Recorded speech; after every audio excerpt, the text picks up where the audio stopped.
大家好，我哋係康宏大使。喺一連6集嘅理財真相裏邊，大家唔會學到一朝發達嘅秘笈，唔會學到投資必勝技，唔會唔使做就有錢使，唔會唔讀書就攞滿分，更加唔會變劉華嘉欣。不過一定會學到令你生命更豐盛嘅理財智慧。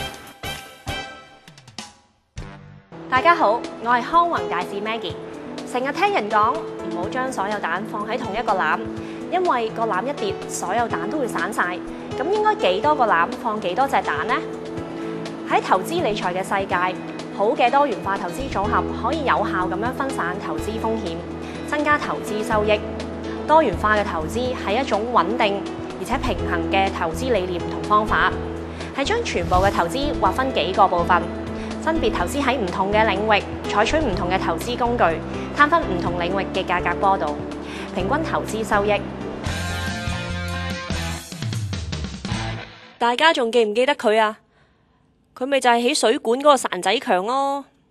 佢起咗條水管之後，供應咗全村嘅自來水，之後仲將條水管鋪到去隔離村。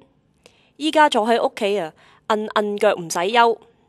咪見佢今時今日咁有型，其實為咗起呢條水管，佢當日都拗爆頭噶。用乜嘢嚟起水管好呢？用紙做啊，夠快。轉頭就爛啦。用木頭做啊，夠平啊。弊在有青苔呢。石糖嚟做啊，轉頭就沖走啦。梗係用鋼、鐵、銅同埋膠嚟整水管啦。其實起條水管嘅材料可以比喻為唔同嘅投資工具，每個投資工具有佢嘅特性、優點同缺點。多元化投資係分散風險嘅有效方法。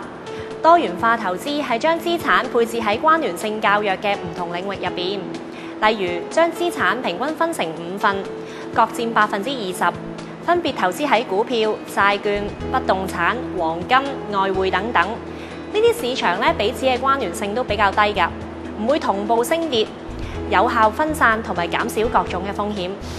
另外，亦可以考慮投資喺基金。投資風險你可唔可以分得清楚呢？多元化嘅投資有咩好處呢？點解呢？